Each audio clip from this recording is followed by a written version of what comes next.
Welcome to the deep dive. So you wanted to know more about the Salem Witch Trials. Well, buckle up. We're diving headfirst into 1692, into a world of Puritan beliefs, mass hysteria, and a chilling chapter of American history that still resonates today.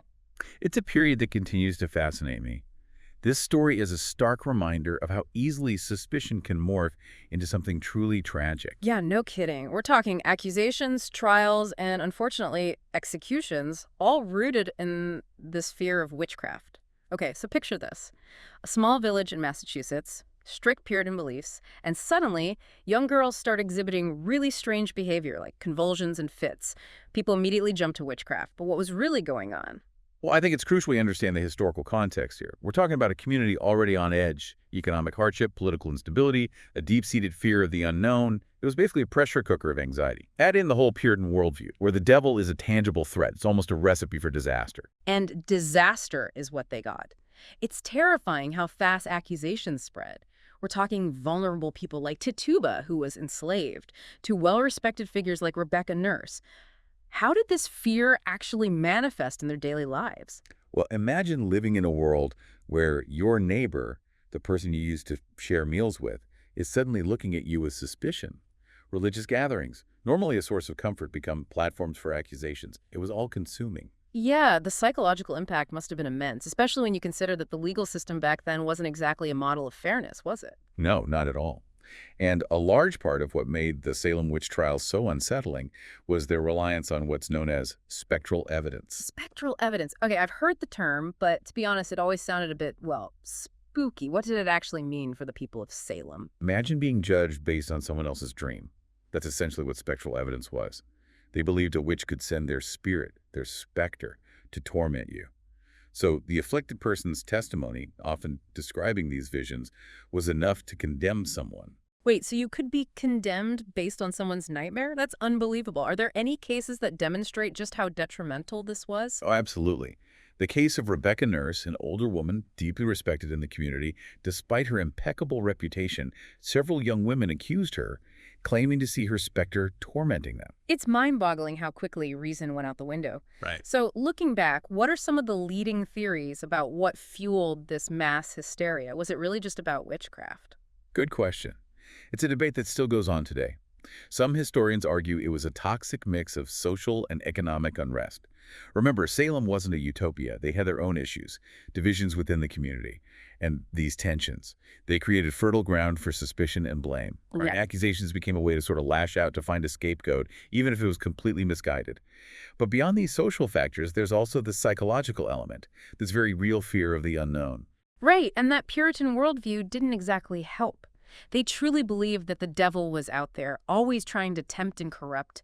And then those strange afflictions those young girls were experiencing, it just fed into that fear perfectly. It was like a collective delusion. Mhm. But there's another theory, a bit out there, that suggests something as simple as bad bread might have played a role. Wait, seriously? You're talking about the ergot theory, right? That always seemed a bit far-fetched to me. How does moldy bread factor into the Salem witch trials? Okay, so ergot is a fungus that grows on rye, which was a staple in their diet back then. Eating bread contaminated with this fungus, well, it can cause hallucinations, convulsions, even a burning sensation, particularly in the limbs. Sound familiar? Now that you mention it, those symptoms do line up with what the accusers in Salem were describing. Exactly. It really makes you think of the power of suggestion. Imagine experiencing those physical symptoms, especially in a community already primed to see the devil everywhere. Yeah, it's easy to see how those hallucinations would be interpreted as witchcraft. So are we saying the ergot theory is the answer? Well, it's tough to say for sure. It might not have been the sole cause, but it could have played a significant role. This biological factor, mixed with the social and religious anxieties of the time, it's like a recipe for disaster. A perfect storm. It's a chilling thought. But eventually the trials did end. What happened next? How do you even begin to heal after something like that? That's what I keep coming back to. This wasn't just some abstract historical event. Real people, real lives shattered by these accusations. Families torn apart. Survivors grappling with the trauma, the stigma. Imagine living in a place where trust had completely eroded. It's heartbreaking. Did Salem ever truly recover? Were there any attempts to make amends, to reconcile? Eventually, yeah, there were apologies, attempts of financial restitution for some of the families. But the scars run deep. The Salem Witch Trials remind us that acknowledging injustice is just the first step. True healing, true reconciliation, that takes time, generations even. It makes you think about our world today. We have our own versions of witch hunts, don't we? The rapid spread of misinformation, the tendency to jump to conclusions. Are there parallels we can draw between Salem and the challenges we face now? Absolutely. At their core, the Salem Witch Trials are a cautionary tale about the dangers of unchecked fear, of scapegoating. It shows how easily people can be swayed by groupthink, by those in positions of power. And we see those same dynamics play out today, just in different ways. Social media, political polarization. It's easier than ever to get swept up in a frenzy, to point fingers. So how do we guard against that? How do we break free from those cycles of fear and blame? That is the million-dollar question, isn't it? I think it starts with critical thinking, questioning the narratives we're being fed. Who benefits from this information spreading? What biases might I be bringing to the table? These are questions we should all be asking ourselves constantly. It's about being an active participant, not a passive consumer of information. We need to be willing to engage with viewpoints that challenge our own. Exactly. And that's where the Salem Witch Trials offer another vital lesson. The importance of due process, of a justice system based on evidence, not speculation or hearsay. It's about fairness, about reason, about ensuring everyone has a chance to be heard. Those are principles that should be at the heart of any just society, regardless of the time period. But shifting gears a bit, are there any figures from the Salem Witch Trials, particular people whose stories you find especially helpful in understanding what happened? Oh, absolutely. The story of Reverend Samuel Parris, for instance, is a fascinating one. Reverend Parris, huh? He was the minister in Salem during the trials, if I remember correctly. It's interesting how his role kind of adds another layer to all of this, don't you think? Yeah. You've got religion, power, and fear. A recipe for disaster, maybe. It really is. And remember how we talked about Puritan beliefs being like a pressure cooker? Well, you could say Parris was the one turning up the heat. Oh, I like that. He was ambitious, known for his intense sermons. He had a real thing about rooting out sin, you know. Some historians even believe that his leadership style, his need for control, might have inadvertently fanned the flames of paranoia in Salem. It's like those anxieties, those fears he projected, they became a self-fulfilling prophecy in a way. Right, and then there's the fact that his own daughter, Abigail Parris, was one of the main accusers. Wow, so it was happening within his own home. It makes you wonder, doesn't it? How much did his own family, his own anxieties, play into this massive upheaval? It's a chilling thought that something so personal, so close to home, could spiral out of control and have these massive, tragic consequences. Absolutely. But it wasn't all darkness and fear. It's also important to remember those who questioned what was happening. People like John Proctor. He was outspoken, challenged the accusations, the trials, everything. Which took immense courage, especially in that environment. Oh, absolutely. He ended up being accused himself. But his story is crucial. It reminds us that even in the darkest of times, there are always those who stand up for what's right, for truth. And that those acts of courage, those voices of dissent, they can have a ripple effect. It's a reminder that history isn't just one narrative, one side. There are always multiple perspectives, multiple stories within the bigger story. Exactly. And when we start to unpack those individual stories, the Salem Witch Trials become less of a distant historical event and more of a reflection of us, of human nature itself, and how we respond to fear, to pressure. It's about the choices we make when things get tough. Right. And we can't talk about Salem without talking about the gender dynamics, the fact that so many of the accused were women, specifically those who didn't fit the mold, who challenged the norms. It's like they were targeted for being different, for being outspoken, for being, well, women who dared to step outside the lines. Exactly. Take Sarah Good, for example, one of the first women accused. She was poor, spoke her mind, and was often seen as an outsider. In a society where women were expected to be subservient, her very existence was a challenge to the status quo. It's heartbreaking, you know. These women ostracized, demonized, simply because they didn't conform. It's a story that's sadly still relevant today. It is. It reminds us that the fight for equality, for justice, it's never truly over. We have to be vocal. We have to be willing to challenge those in power, especially when they try to silence or marginalize others. So, as we wrap up this deep dive, what is it about the Salem Witch Trials that speaks to you the most? What do you hope people take away from this conversation? You know, what chills me is how easily it could all happen again. Maybe not in the same way, but the fear, the suspicion, the desire to find a scapegoat, those are timeless human flaws. Salem is a warning, a reminder that we can never let our guard down when it comes to those things. It's a reminder that we have to be critical thinkers, that we have to be empathetic, that we have to stand up for what we believe in, even when it's hard. Couldn't have said it better myself. It's been a fascinating discussion. Thank you for sharing your expertise. Thank you for having me. And listeners, thank you for joining us on this journey into one of America's darkest chapters. We hope it's giving you something to think about, something to discuss, maybe even something to challenge. Until next time, keep questioning, keep learning, and keep the conversation going. You guys requested it. A deep dive into the European witch hunts. And oh boy, let me tell you, this isn't just like some dusty history we're diving into. We're talking about the why, the how, the horror of it all. It's a period that really captures the imagination, doesn't it? And to truly understand it, we have to go beyond the surface, beyond just the stereotypical image of, pointy hats and broomsticks. Right. Like, picture this. Europe, somewhere between the late Middle Ages and, like, the Renaissance. Things are a mess. The church is struggling to hold on to power. Wars are breaking out left and right. And then, bam, plague hits. Just wipes out entire communities. You can just feel the fear in the air, Absolutely. And that climate of fear, that's key to understanding how the witch hunts could even happen. When people are afraid, when everything feels uncertain, they look for someone to blame, someone to kind of... The scapegoat. Exactly. And, well, the church, they kind of provided a ready-made target, anyone accused of witchcraft. But why witchcraft, though? Like, out of all the things to be afraid of. Well, the church declared witchcraft heresy.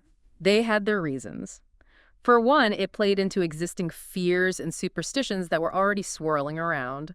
Plus, it was a way to consolidate power, Accuse someone of witchcraft, and you could get rid of rivals, silence your critics, even seize their property.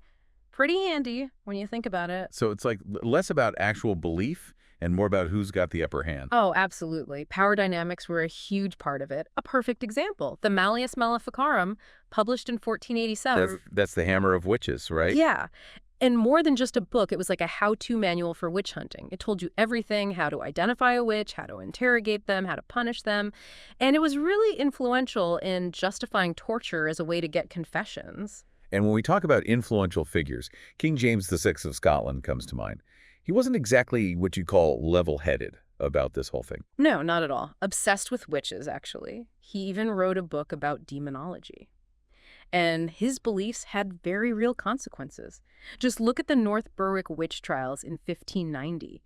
He was directly involved in those. It's kind of mind-blowing. This wasn't some small-town thing. It's a king who believed in witches. And that belief, that fear, it had a ripple effect. Imagine being accused of witchcraft when the king himself believes you have these powers. Chilling stuff. It's easy to get, caught up in the royalty and the politics of it all, but really at the heart of this, we're talking about trials. Right. Like this fear, this suspicion that just ripped through communities. You're absolutely right. That's where the real horror of the witch hunts becomes, well, very real. Because it wasn't just about kings and queens making pronouncements. It was about that suspicion, that fear seeping into every corner of life, every relationship. And we can't forget about the torture. I mean, we hear about the rack, the thumb screws, things that, honestly, it's hard to even imagine. The pain those accused must have endured. And the thing is, the physical torture, as awful as it was often only one part of it. Sleep deprivation, for example. Keeping prisoners awake for days, driving them to a point where they'd confess to anything just to make it stop. Oh, God. It's almost like even more insidious than the physical pain, just wearing down the mind until... And then there's the swimming test. That one always gets me. Talk about a no-win situation. Sink and you're innocent, but you drown. Float and you're a witch. Guilty as charged. It just shows you how illogical it all was. Guilt or innocence wasn't based on evidence. It was based on these tests rigged to punish no matter what. Exactly. And we can't even begin to imagine the psychological toll this took on entire communities, right? The constant fear of being the next accused, the way it destroyed trust between neighbors. It's a really dark chapter. For sure. It really reminds you that this wasn't just about the individuals accused, it was about the atmosphere of fear that affected everyone. Speaking of individuals, I think it would be really impactful to talk about some specific cases, to really put a human face on this tragedy. Absolutely. One that comes to mind is Agnes Sampson from Scotland. Agnes was a healer, well-respected, known for her knowledge of herbs and traditional medicine. But then when a local nobleman fell ill, she was accused of witchcraft. Just for doing what she knew how to do. It's awful. They imprisoned her, tortured her, even shaved her head and forced her to wear this, metal collar. all because of an accusation. Heartbreaking. And her story, unfortunately, isn't unique. We see the same patterns over and over. Take Anne Bodenham in England, for example. An elderly woman accused by a servant girl of bewitching her. The evidence, well, there really wasn't any.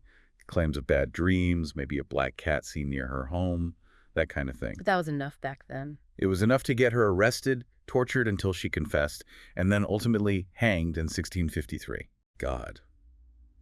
These stories, they're hard to hear, but they're so important because they remind us that we're not just talking about names on a page. These were real people whose lives were destroyed because of fear, because of ignorance. It's a good reminder that things didn't stay this dark forever, though. That's right. By the late 17th century, the witch hunts did start to decline. And the reasons for that are complex, but one of the big ones was the rise of the Enlightenment. So people started thinking more rationally. Yeah. Instead of just relying on superstition. That's the gist of it, yeah. People started demanding evidence, questioning those in authority, instead of blindly accepting what they were told. And the printing press played a huge role in this, too, because it allowed new ideas to spread much faster, challenging those old beliefs. Yeah, it's like we finally turned a corner. Yeah. But like you said earlier, progress isn't always a straight line. And it makes you think, even as the witch hunts were winding down, that underlying fear and intolerance, it doesn't just disappear, does it?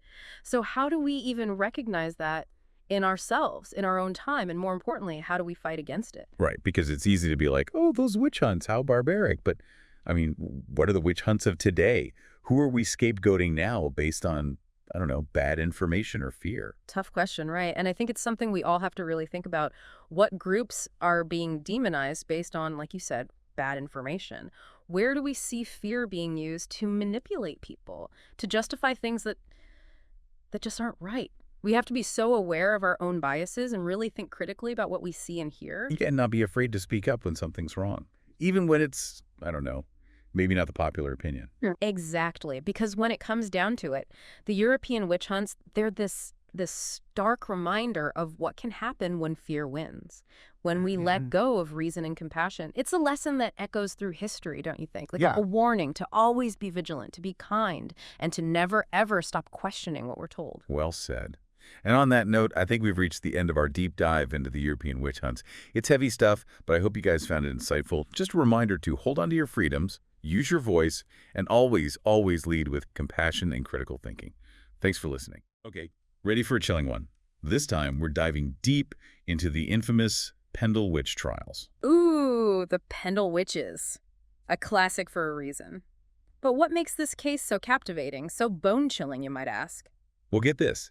It all went down in 17th century England, a time when superstition wasn't just some quirky sideshow. Not at all. It was as real as the nose on your face. And in the Pendle case, this wasn't just some abstract fear either. We're talking real accusations, real trials. And real consequences, unfortunately. Absolutely. It's like a gruesome window into the past, showing us how easily whispers, rumors, even just plain old bad blood. It could turn deadly. Exactly. It's a story about the power of fear, of belief, and how sometimes the line between reality and, well, let's just call it spectral accusations can become terrifyingly blurred. Sounds like my kind of deep dive. So, to understand just how wild this whole thing got, we need to set the stage. Picture 1612 England. Think Shakespearean times. But instead of sonnets and plays, we've got King James I on the throne. And let me tell you, this guy was Not exactly pro-witchcraft. Let's just say he wasn't handing out welcome mats to any suspected sorcerers. He was actually terrified of witchcraft. He even wrote a whole book about it. Demonology. Talk about adding fuel to the fire. Yeah. With the king himself endorsing this fear of witchcraft, it's no wonder people were seeing witches everywhere. Exactly. And the Pendle region, where our story takes place, was the perfect breeding ground for this kind of mass hysteria. What was it about Pendle that made it such a hotbed of accusations? Well, for starters, it was isolated, poverty-stricken, and let's just say ripe for rumors and suspicion to fester. The perfect recipe for disaster, really. And disaster's what they got. So you've got the stage set, a king obsessed with witchcraft, a community on edge, and a healthy dose of good old-fashioned paranoia. What could possibly go wrong? Well, as we'll soon find out, all it took was a seemingly insignificant encounter, a chance meeting gone wrong, to send shockwaves through this already tense community. And that, my friend, is where the real drama begins. So let's talk about the spark that ignited this powder keg of accusations. And get this, it wasn't some elaborate ritual or bubbling cauldron. Nope. It all started with something utterly ordinary. A simple case of, well, bad luck, really. You're killing me. Tell me more. All right. So imagine this. A local woman, Alice on Device, is accused of cursing a peddler. Cursing a peddler. That's a new one. What did this peddler do to deserve a witch's curse? Honestly, not a whole lot. As the story goes, he refused to sell Alice on anything. And, well, let's just say she wasn't too happy about it. And I'm guessing this peddler just happened to fall ill shortly after this encounter. You got it. Coincidence, bad luck, or maybe witchcraft. And just like that, the rumor mill starts churning. Exactly. Suddenly, Alice on Device, the seemingly ordinary woman, becomes the target of suspicion, the embodiment of everyone's deepest fears. But here's where the story takes an even wilder turn. It turns out, Alizon and her family had this ongoing feud with another local family, the Chaddocks. Ah, yes, the Chaddocks family.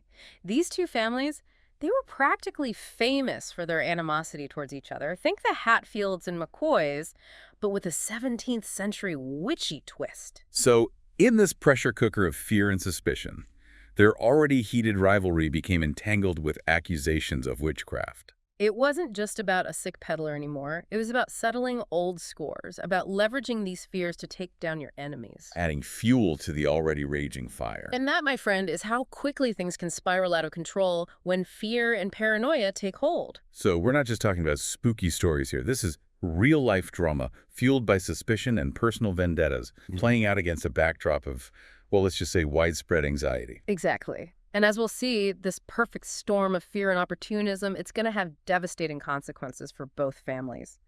Picture it. Lancaster Castle, 1612. Our accused witches, they're front and center, facing the music, the weight of all those accusations hanging over their heads. The stakes couldn't be higher, right? We're talking life or death here. Absolutely. And remember, a fair trial wasn't exactly guarantee in those days, especially when it came to witchcraft. Especially with a king who practically wrote the book on demonology. Touché. So imagine the pressure on the court, the expectation to deliver justice, or at least what passed for justice in 17th century England. So what happens during the trial? Did anyone speak up for these accused witches? Were they given a chance to defend themselves? Well, that's where things get even more complicated. You see, legal norms were very different back then. Evidence, well, it could be pretty flimsy. We're talking hearsay, rumors, maybe a stray cat crossing your path at the wrong time. Pretty much. And when it came to the Pendle witches, the evidence was largely based on those initial accusations, those whispers that had now escalated into a full-blown witch hunt. Okay, but what about those accused? What do they have to say for themselves? Some denied the charges outright. Others, maybe out of fear, confessed to dabbling in witchcraft or making pacts with the devil. Can you imagine the pressure? The fear. Yeah. It makes you wonder how much of what they said was actually true and how much was coerced. Exactly. And that's a question that still haunts this case today. Were these confessions genuine? Or were they simply a desperate attempt to appease the court, to save their own skin? It's a chilling thought. So you've got this tense courtroom drama unfolding, fueled by paranoia, hearsay, and maybe a few forced confessions. What happens next? What's the verdict? Well, after weeks of testimony, deliberations, and frankly a whole lot of fear-mongering, They reach a decision. yes. And it's not a happy one. Brace yourself, because the court, they didn't hold back. 10 out of the 12 accused found guilty. 10 guilty verdicts and the sentence. Death by hanging. I don't even know what to say. To think that these women, they were condemned based on what, a few rumors, some bad blood. It's unimaginable. It's a stark reminder of just how powerful fear can be, how quickly it can twist justice, turn neighbor against neighbor. So what happens next? Do they actually carry out these executions? They do. On August 20th, 1612, they took those 10 condemned individuals to a place called Gallows Hill. Gallows Hill. Yeah. Just the name itself sends chills down my spine. And that's where they met their end. Hanged as witches. It's hard to fathom, isn't it? Yeah. Those final moments, the fear, the despair. Did any of them maintain their innocence? Or did they, confess to save their souls? It's impossible to know for sure what went through their minds, but there are accounts suggesting some may have confessed to witchcraft in those final moments. But whether those confessions were genuine or, a last desperate plea for mercy, it's a question that lingers, doesn't it? Absolutely. The Pendle Witch Trials, they're more than just a historical footnote. They're a stark reminder of how easily justice can be perverted, how dangerous it is to let fear dictate our actions. And it didn't end there, did it? The story of the Pendle Witches, it took on a life of its own. It did. In a way, it became bigger than the trials themselves. What do you mean? Like people still talked about it? Oh, more than that. The Pendle Witches, they became almost legendary. Their story, it was passed down through generations, told and retold, evolving with each telling. So they went from accused witches to almost mythical figures. That's quite a turnaround. Why do you think that happened? Well, as time passed and that immediate fear of witchcraft started to fade, I think people began to see the Pendle trials in a new light. They saw the injustice, the way those accusations were used to settle scores. The human element of it all. Exactly. And so the Pendle witches, they became almost folk heroes, symbols of resistance against oppression and injustice. It's amazing how a story can transform over time, how it can be reinterpreted, reshaped. It's a testament to the power of storytelling, isn't it? And the Pendle witches, their story, it's continued to resonate through the centuries. And not just through word of mouth, right? Right. They've inspired books, plays, poems, even operas. Their story, it's like a cautionary tale, a reminder of what can happen when fear and suspicion run rampant. It's a story that still feels relevant today, unfortunately. Sadly, yes. Because even though we like to think we're so much more enlightened now, that we'd never fall prey to the same kind of mass hysteria, well, history has a funny way of repeating itself. That's a sobering thought. So as we wrap up our deep dive into the Pendle Witch Trials, what's the takeaway for our listeners? What can we learn from this dark chapter of history? I think the biggest lesson is to be wary of fear. Fear, it can cloud our judgment, make us see enemies where there are none. And when we let fear dictate our actions, well, that's when we're in danger of repeating the mistakes of the past. Wise words. Always question, always think critically, and never underestimate the power of a good story. Thanks for joining us on this deep dive into the Pendle Witch Trials. Until next time, stay curious.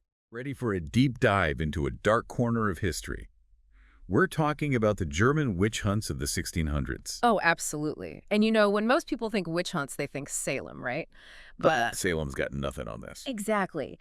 These German witch hunts, specifically the Würzburg and Bamberg trials, they were on another level. We're talking hundreds, potentially thousands, killed. It's hard to even fathom that scale of persecution. It really is. And it's easy to hear witch hunts and just think, okay, superstition, right. But to really understand what happened, we got to go deeper. Let's do it. Set the stage for us. What was going on in 17th century Germany that created such fertile ground for this kind of mass hysteria? Well, picture this. The 30 Years' War is tearing Europe apart. Germany is right in the thick of it. You've got famine, disease, just widespread chaos and uncertainty. So people are looking for someone to blame. Exactly. And that's where the witch accusations come in. It was a way to make sense of the chaos, to pin the blame on some external evil. But it wasn't just about superstition, was it? Not even close. Think about it. Religious turmoil, power struggles, good old-fashioned greed. These accusations became a tool. A tool for what? For control. Want to seize someone's land, silence an opponent, accuse them of witchcraft. It was that easy. And suddenly you've eliminated your rivals and lined your pockets at the same time. Precisely. So let's talk about Würzburg, one of the epicenters of these witch hunts, ruled by a rather, shall we say, enthusiastic Prince Bishop. Ah, yes, Philip Adolf von Ehrenberg, a true believer, if you will, when it came to rooting out witches. This guy was convinced they were the root of all evil, and he was determined to wipe them out. Families torn apart, men, women, even children accused based on the flimsiest of evidence. It's chilling. It's brutal. And we have to talk about the torture, because that's where it gets truly horrifying. We're not just talking about a few harsh interrogations here. We're talking systematic, calculated brutality designed to berate people. Give us some specifics. What kind of torture are we talking about? Well, take sleep deprivation, for example. They would keep victims awake for days, sometimes weeks on end, driving them to the edge of madness. Just the thought of that. Or the rack. You've heard of the rack, right? Oh, yeah.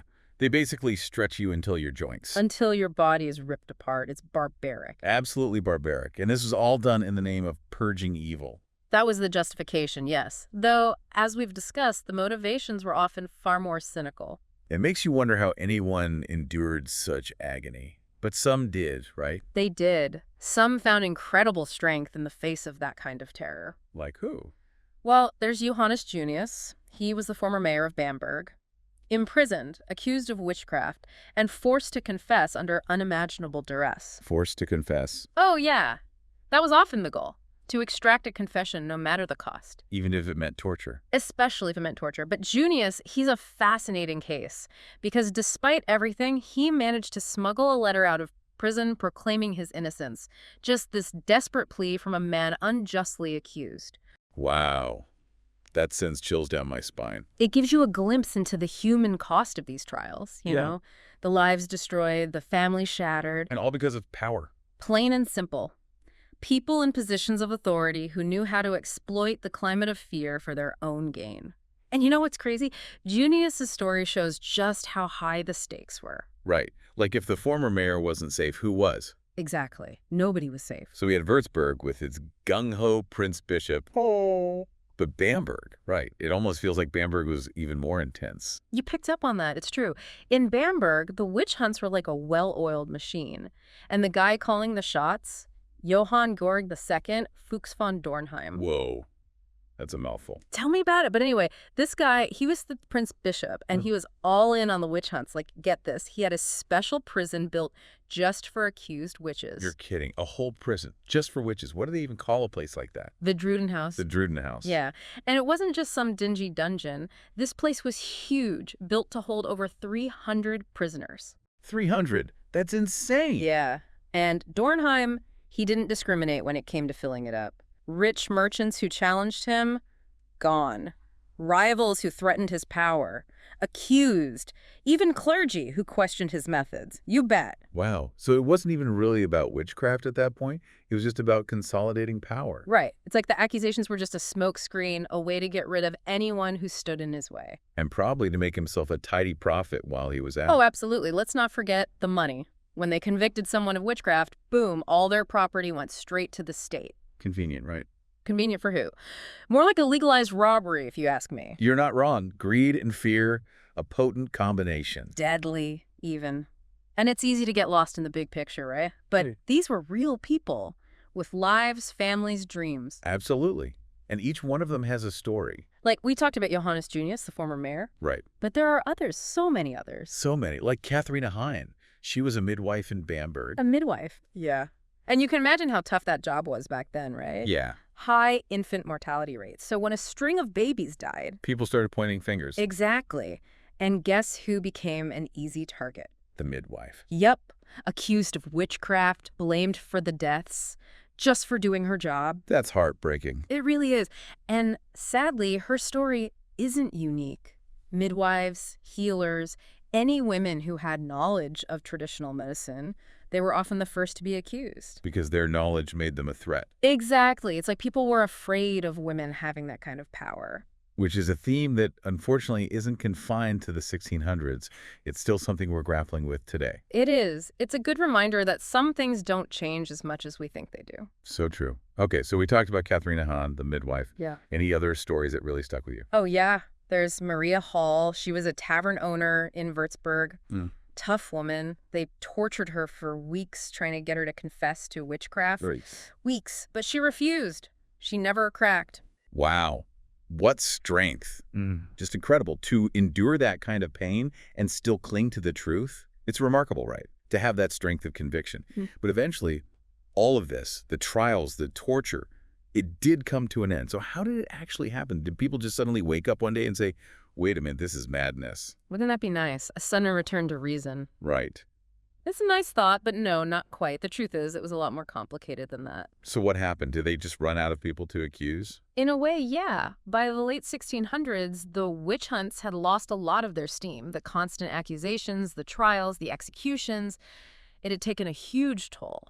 Not just on the individuals accused, but on the entire community. Exactly. It was tearing these communities apart. So I imagine even those in power, the ones who initially benefited from this whole witch hunt frenzy, even they must have realized that it couldn't go on forever. Exactly. The witch hunts were unsustainable. They were draining the region financially, politically, and socially. So it wasn't so much a change of heart, more like a dose of reality? That's a good way to put it. It's sobering to think about, though. It wasn't some grand realization that this was all wrong. It was just exhaustion. It's a tough pill to swallow, for sure. But there's a silver lining here. Even in the face of such incredible injustice, these communities, they found a way to move forward. They rebuilt. But I can't imagine the scars just disappeared overnight. The trauma of those years, the fear, the suspicion, it must have lingered. Absolutely, but they persevered. Makes you wonder, though, what echoes of those times do we still see today?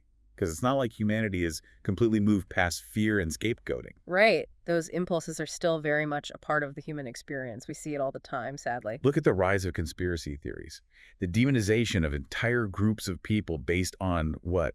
Their religion, their political beliefs. It's like we haven't learned anything. It's a stark reminder that the potential for fear and manipulation, it's still there, lurking beneath the surface. Which is why it's so important to talk about these events, to learn from them. Yeah, Because we can't let history repeat itself. we can't. We have to be vigilant. We have to call out injustice wherever we see it. And most importantly, we have to be willing to stand up for what's right, even when it's difficult.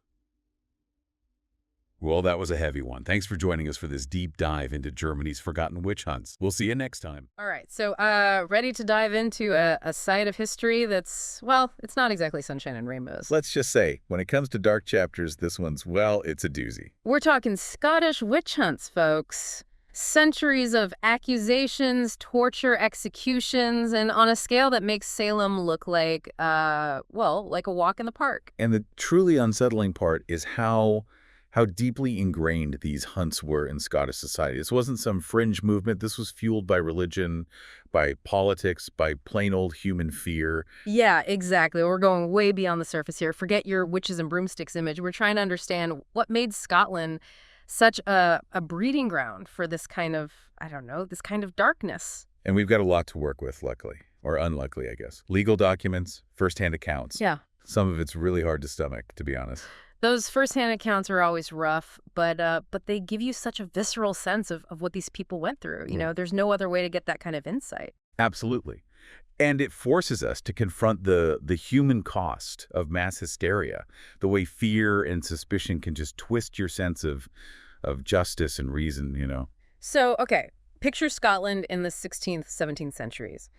Deeply religious, politically unstable, and with a very real fear of anything unknown or different. And this fear wasn't just like some abstract concept. It was tied directly to how they viewed religion, which was, let's just say, it was a big deal back then. Right, because in a hardcore Protestant Scotland, witchcraft wasn't just some silly superstition. It was like a direct line to the devil himself, right? Precisely. A threat to their faith, their communities, everything they held sacred. And the church, well, let's just say they weren't exactly calming things down with their sermons and pronouncements. It's like throwing gasoline on a bonfire. And then, to make matters worse, you have the Scottish Witchcraft Act of 1563. Ah, yes. The Witchcraft Act, that was a real turning point, you could say. It basically made it open season on anyone accused of, well, you know. Because before it was rumors, whispers, but this act made it official. Witchcraft, capital crime, death penalty. Just like that. And you can imagine the effect that had, right? Suddenly, any little thing, a bad harvest, a sick cow, your neighbor just looking at you funny, boom, you could be labeled a witch. Okay, so imagine you're in a small village, everyone knows everyone, and someone's acting a bit strange, keeping to themselves. Maybe they mumble to themselves, whatever.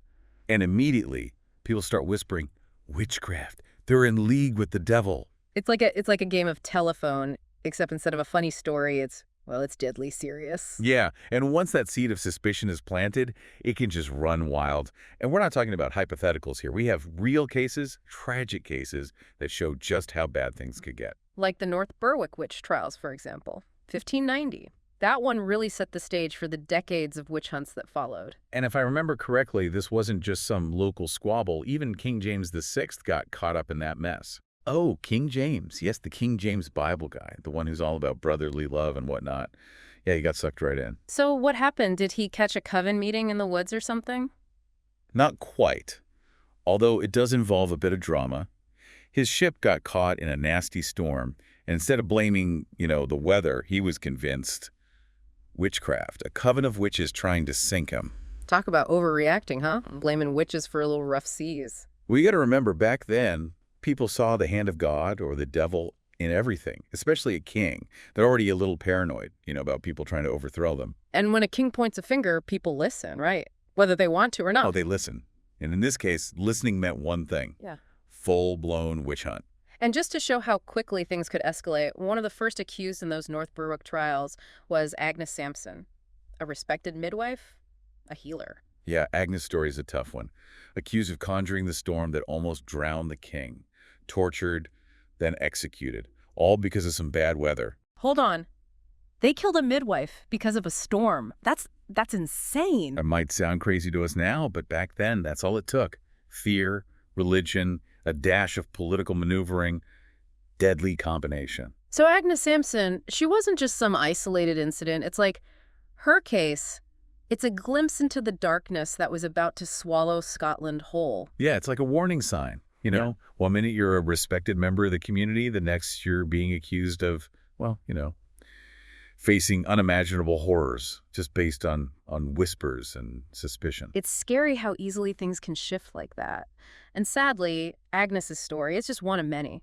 The North Berwick trials, they didn't end there. They set off a chain reaction that echoed across Scotland for years to come. And so many lives destroyed because of it.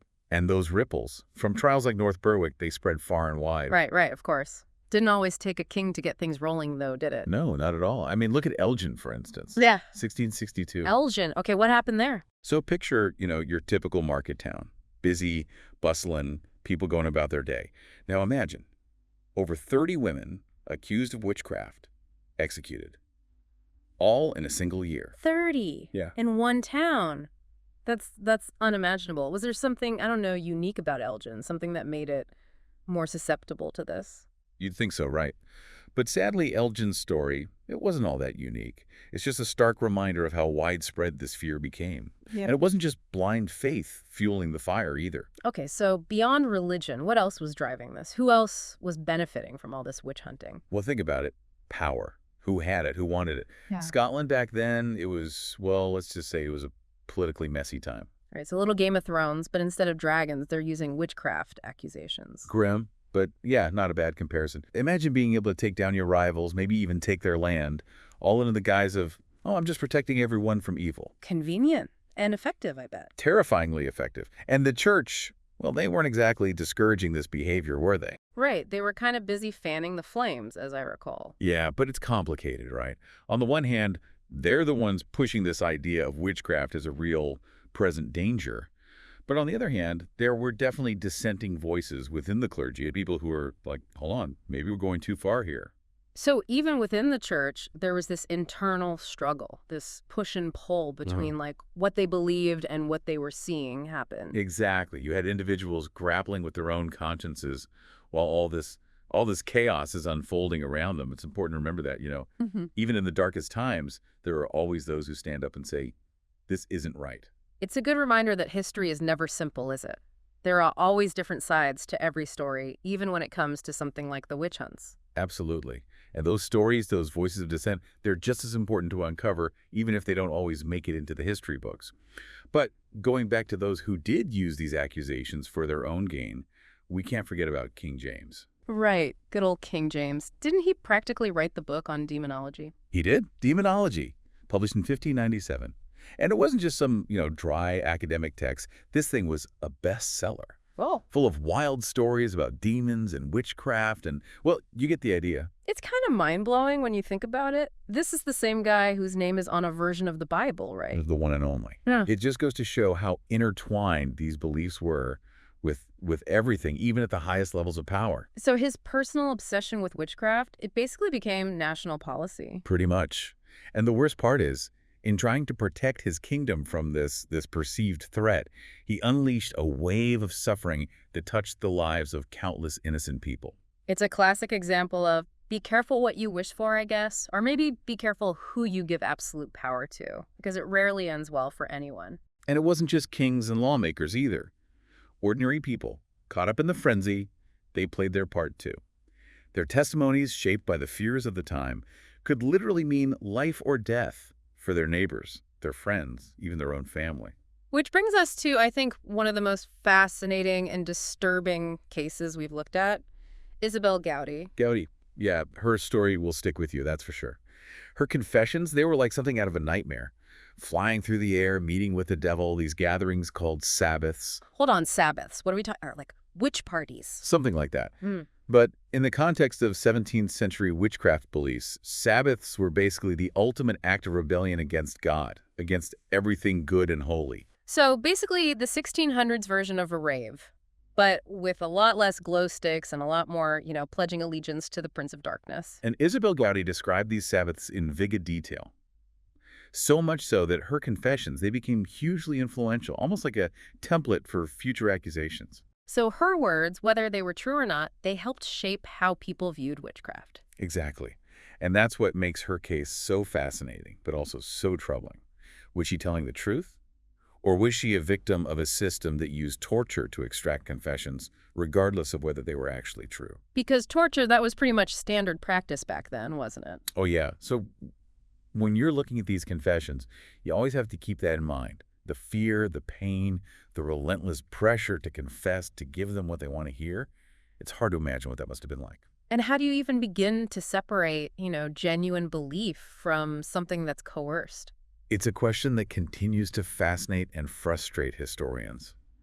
And it's something we have to grapple with when we look at any historical account, especially one that involves accusations of witchcraft. It's a good reminder that the line between truth and fiction, it can get blurry, especially when you're dealing with power dynamics, fear, and the very human desire to believe in something, even if it's terrifying. And sometimes those accusations, they were just so outlandish, so disconnected from reality, that it's hard to believe anyone took them seriously. Like Janet Horn, right, accused of turning her daughter into a pony. I mean, come on, that sounds like something out of a children's book, not a courtroom. I mean, a pony, really. You gotta wonder what was going through people's heads. Yeah, it's just tempting to laugh, right? But for Janet Horn, it was no laughing matter. She actually became one of the last people executed for witchcraft in Scotland in 1727. Wow. I didn't realize it went on that late. You'd think by the 1700s people would have, come to their senses a bit. You'd hope so, but those beliefs, they had a way of sticking around. Janet Horn's case, it just goes to show how long it took for things to really change. It's a good reminder that progress, it's not always a straight line, is it? Nope, definitely not. More like a winding road with a lot of detours along the way. Speaking of detours, it feels like we've gone down quite a rabbit hole of darkness here. All these trials, the accusations, the fear. It's hard to imagine what it must have been like to live through that. Definitely not a picnic. And the legacy of those times, those hunts, it lingered for generations. The scars run deep, even today. Which brings me to a question I've been wrestling with this whole time. Mm-hmm. How do we even begin to, reconcile with this part of history? How do we make sure the victims aren't forgotten? It's a big question. And it's one that Scotland itself has been grappling with a lot in recent years. Right. I've heard something about that. Like there's been a movement to formally acknowledge what happened. Exactly. Yeah. It's about, I guess you could say, trying to right the wrongs of the past, or at least acknowledge them, So what does that look like? Apologies, memorials, rewriting history books. All of the above, really. Yeah. In 2022, First Minister Nicola Sturgeon actually issued a formal apology to all the victims of the witch hunts, their families. It was a pretty big deal. Wow, I can only imagine a whole nation basically saying we were wrong. That takes guts. Yeah, it does. It's acknowledging the humanity of those who were persecuted, which, shouldn't be a radical idea, but... Better late than never, I guess. So, apologies. Check. What about memorials? Anything in the works? Yeah, actually, there have been serious discussions about creating a national memorial, a place where people can learn about the witch hunts, pay their respects, that sort of thing. A national memorial, huh? That's powerful. What would that look like? I'm picturing like a giant statue of a witch or something, but I'm guessing it's more nuanced than that. Probably a bit more nuanced, yeah. But the idea is to create a space for reflection, for education, a place where people can learn from the past and hopefully make sure we don't repeat those same mistakes. Because those dangers, that urge to blame, to scapegoat, it's still there, isn't it? Maybe not witches anymore, but there's always something. Oh, absolutely. We like to think we're so much more enlightened now, but human nature, it doesn't change that easily. That's why it's so important to keep these stories alive, as a warning, a reminder. Yeah, like the old saying, those who don't remember the past are doomed to repeat it, right? Well, we're doing our best to remember, that's for sure. And that's what matters. By digging up these stories, talking about them, maybe, just maybe, we can break the cycle. Well said. Well said.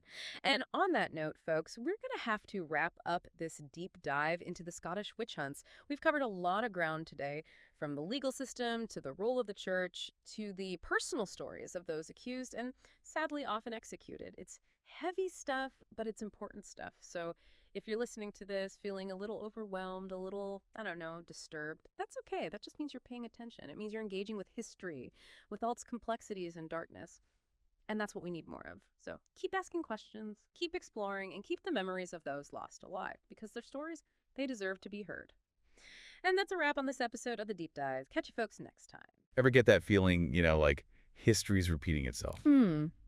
That's kind of where we're going today, diving into the Torsåker Witch Trials. Ah, Torsåker. We've got all the good stuff right here. Historical accounts, folklore. Yeah, whole stack. Works. Get ready for a trip back to, 17th century Sweden? 1600s. Yeah, but be warned, it's going to get spooky. And weirdly relevant, actually. What gets me about Torsåker is how does small town become like the witch hunt spot? Right. Shows you how fear, once it takes root, takes over. Wildfire. Okay, so 1600s Europe, total witch craze happening. What was driving that? It's like picture a world just ruled by superstition, real supernatural, all blurred. No separation. Then boom, Protestant Reformation. There's everything up in the air. Right, anxieties about the devil, all that. Exactly, witchcraft gets tangled up in it. So you've got tension. People want someone to blame when things go wrong. Scapegoats. Suddenly every other person's a witch. But why Torsåker specifically? It's like any firestorm needs that first spark, right? Yeah. Torsåker, it starts with whispers, weird stuff happening, someone's sick, crops fail. Basic bad luck stuff. Turns into accusations. Next thing you know, half the town's implicated. And this is where it gets creepy. It's not adults making these accusations, it's kids. Yeah, kids as young as 7, 8 years old. Saying what? Saying they're being kidnapped by witches, taken to this island. Blockula. Blockula, I've never even... What is that? Folklore, right. It's where witches have their Sabbath. Dark, creepy island mists. Devil's hangout. Basically. These stories, they had to be chilling. Straight out of nightmares. Oh. But for them, it was real. Oh, yeah. And it gets worse. Their caster, Laurentius Horneus, gets involved. Uh-oh. This guy, super zealous, already suspicious of witchcraft. So the kids say this. To him, it's not kids' stuff, it's proof. A demonic siege on Torsåker. So community primed for fear, kids saying crazy things, and the pastor's like, yep, demons. Recipe for disaster. How do they go from there to actual trials, though? Well, with the pastor backing them up, accusations just explode. Classic, right. Save yourself, point at someone else. Over 100 people, mostly women, end up imprisoned, accused of witchcraft. Based on that, children's stories and everyone's terrified. No way to defend yourself. In the trials themselves, let's just say justice wasn't really the goal. Meaning what? No real evidence. Evidence. Practically unheard of back then. It was all fear, superstition. A mess. Total mess. So what actually made someone a witch in their eyes? What the accuser said, especially those kids, their word was everything. But didn't anyone realize or say something? That's messed up, even for back then. You gotta remember, this was speaking against the church. That was risky. Could get you labeled a witch yourself, probably. Exactly. So people stayed quiet, even if they had doubts. Chilling. So what happened? Did anyone stand up to this? Sadly, yeah, speaking out. That was basically signing your own warrant. You challenged the church back then. Not a good idea. Not if you like breathing, no. And even then, who knows if it would change anything. This wasn't like a reasonable situation. Right. So these poor people accused, what happened then? Just straight to prison? Pretty much. And the trials. Ugh, they were brutal. Torture was routine. Torture to do what exactly? Make them ADMIT to being witches? Exactly that. Imagine the worst pain you can, and then some. All to get you to confess to something. Impossible. So how many were legit confessions versus just, I don't know, wanting the pain to stop? Impossible to say now. Yeah. But there are stories, right? People breaking down, naming names, family, friends. Just to make it stop, God. Breaks your heart, right? Shows you how fragile we are under that kind of pressure. So was everyone treated the same? Or different levels of witchiness got you treated worse? On paper, maybe. But in reality, it all blurred together, and the end result was often, well, there's a mass execution. Hard to even fathom today. 70 people, at least. Beheaded, then burned. 70. After all that, no one, higher up said, hold on, this is insane. Remember, belief in witchcraft. That was normal then. Going against the church, that was the real taboo. So even if someone had doubts, they kept quiet. Safer that way. God, the whole thing, it's just horrifying. And to think that many lives, the town must have been devastated. Torsåker was never the same. All those gone, the families ripped apart. Imagine the trauma lingering for generations. It just hits you. You know, this isn't just history, dates, and names. These were real people. Exactly. And what's really unsettling is this isn't just ancient history. The echoes of Torsåker, they're still here. That's what gets me about this stuff. Like, we're hardwired to repeat it. But how similar is it, really? Are we still that prone to witch hunts today? It's like, I don't know, are we programmed to fear what we don't get and then add in some chaos, bad stuff happens? A storm, right. Someone's got to be to blame. Exactly. But if it's not witches today, who is it? Who gets targeted? Anyone seen as a threat? Sticking out, you know? Outsiders. Could be. Or groups with different beliefs, people who call out those in power. Speaking truth to power, dangerous game. Always has been. Think about it, how fast misinformation spreads now online. Social media, the whole 9 yards. Exactly. Groups get demonized by the media. Someone says the wrong thing, boom, canceled. So it's like the methods change, but same goal, really. Control. Silence anyone who disagrees. But the good news is we're catching on. We've got more ways to see when someone's trying to manipulate us with fear. So be more careful what you believe, basically. More like be a critical thinker. Question everything, especially your own biases. And if you see someone unfairly targeted... Speak up. Exactly. Torsåker, all those witch hunts, they're not just history lessons, they're warnings. Learn from them, build a better future. Easier said than done sometimes. But point taken, we can't just ignore the past. Gotta own up to it. And speaking of the past lingering, one more thing about Torsåker. Locals there, to this day. Yeah, don't leave me hanging. They say weird stuff still happens, connected to the trials or the land somehow. Get out. Yeah. Like what? Ghosts? Some say that, yeah, apparitions. Others, just a feeling, you know, the bad vibe around where the executions happen. That's, I don't know, like the energy of it is stuck there. Heavy stuff. Makes you think, doesn't it? If something from centuries ago can still have that power, how careful do we have to be not to repeat it? Big questions, man. Yeah. Big questions. Well, on that note, listeners, you heard it here. The Torsåker Witch Trials. Chilling history. And scarily relevant even now. Thanks for joining us on this deep dive. We'll leave you to ponder all that. All right, so I'm guessing if you're here, you're kind of into historical mysteries, right? The kind that make you wonder, what if that happened today? Well, get this. Today's deep dive. Straight into 17th century France. Demonic possession, political plots, it's got it all. And more twists than you can shake a stick at. It's the Loudun possessions. Ever heard of them? Oh, what a story it is. Let me set the scene, okay? Imagine this. Total religious fervor, like questioning the church. Forget it. Dangerous, right? That's Loudun. Faith, fear, power. All tangled up in the worst way. Yeah, I don't think we can even wrap our heads around that kind of world now, can we? But it's the perfect backdrop for this story, right? Captivated people for centuries. And at the heart of it, there's this priest, Father Urbain Grandier, not your average church guy. Oh, not at all. From what I read in these sources, Grandier, he was charismatic, sure, but a real rebel, too. Smart guy, well-educated, not afraid to call out the powerful, even if it meant, you know, stirring up trouble. And get this, rumors about him. Scandalous relationships. In a small town, that's asking for enemies. Okay, so we've got tension, a priest who's ruffled feathers. And this is where it gets weird. 1632, Ursuline Convent in Loudun. The nuns there, they start acting. Well, really disturbing, honestly. Like contorting, babbling in tongues, violent fits, like straight out of a horror film. Oh, for sure. Back then, you can see how people would jump to demons, right? Yeah. Exorcisms. Those were public events, like everyone went. That collective fear, the energy, must have been contagious almost. Yeah, the power of suggestion, especially when everyone's so on edge, it's hard to overstate that. And in a convent where faith is everything, reality and the supernatural, probably blurred together easily. And guess what? The nuns, they blamed it all on Father Grandier. And that's where things get really interesting. Because Grandier, he wasn't just some parish priest, really. This guy had made powerful enemies, like challenging Cardinal Richelieu himself, the most influential man in France. Talk about playing with fire. No kidding. It's a full-on 17th century thriller now, right? Conspiracy whispers everywhere. But hold on, before we go full conspiracy theory. Right. What about the nuns themselves? These women living under the church's thumb, stuck in that convent, could this have been I don't know, their way of expressing something else, something they couldn't say out loud. That's the question, isn't it? You think about how little power women had back then, especially in religious orders. Lives controlled by the church, silenced, basically. Hmm. Could these possessions, as they called them, have been, I don't know, a cry for help, some desperate attempt to break free? It's a chilling thought, really adds another layer to this whole thing. But wait, there's more. Didn't you say something about ergot poisoning? Like, on the one hand, you've got the scientific explanation.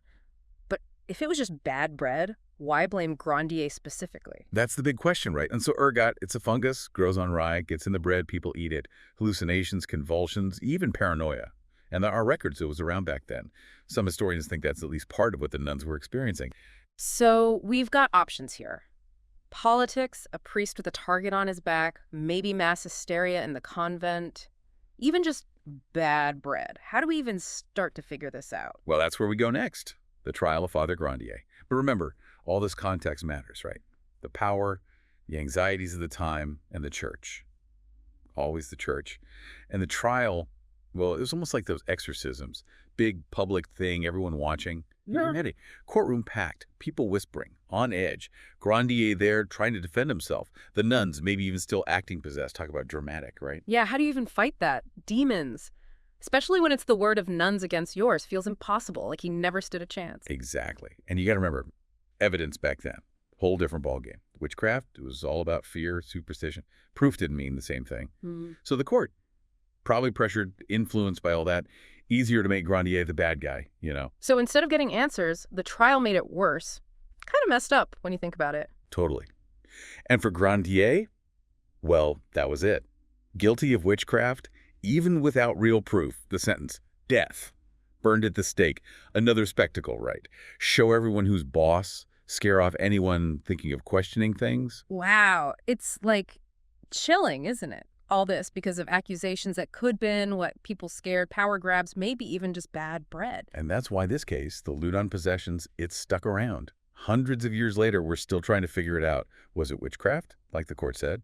Or some historians think mass hysteria, all that religious pressure, the way society was back then.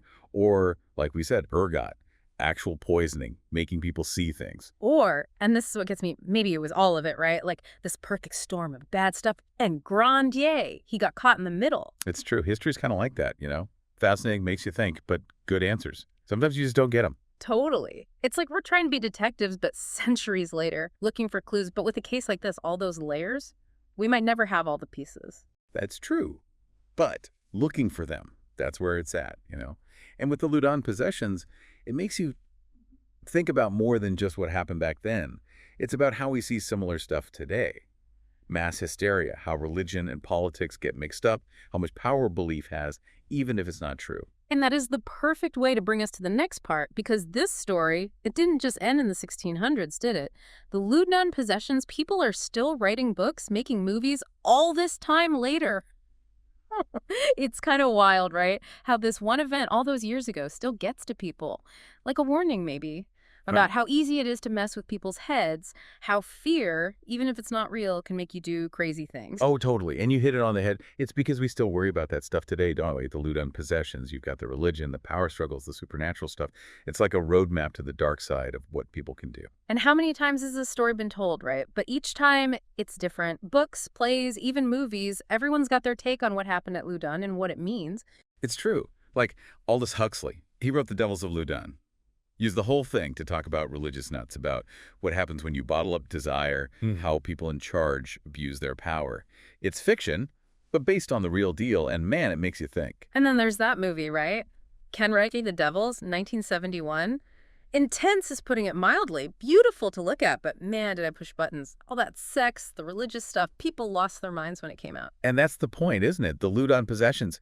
Even now, it gets under your skin. Russell's movie, you agree with it or not, you can't look away. It's like, this is what happens when religion goes too far, when people use faith to hurt others. Still relevant, you know? So we've gone from a convent in France to books to movies. What's the takeaway? What are we supposed to learn from all this centuries later? Maybe the biggest thing is, don't believe everything you hear. Think for yourself, question things. Just like historians are still arguing about what really happened in Loudun, we got to do the same. Anything that seems too good to be true, too weird, too unexplained, be Be skeptical. And history. It's messy, like a puzzle where you might not have all the pieces. Multiple sides to every story, secrets, lies. Sometimes the truth. We'll never really know. Yeah, but that's what's so cool, right? The searching, figuring things out. It's just as important as having a neat answer. The Loudun possessions, they remind us it's okay not to know everything. Be curious, ask questions, but don't be afraid to say, hey, maybe there's more to this than meets the eye. It's a story that sticks with you, no doubt. Proof that the past isn't really gone, it's still shaping us. So until next time, when we dive into another mystery, keep digging for the truth, and thanks for joining us.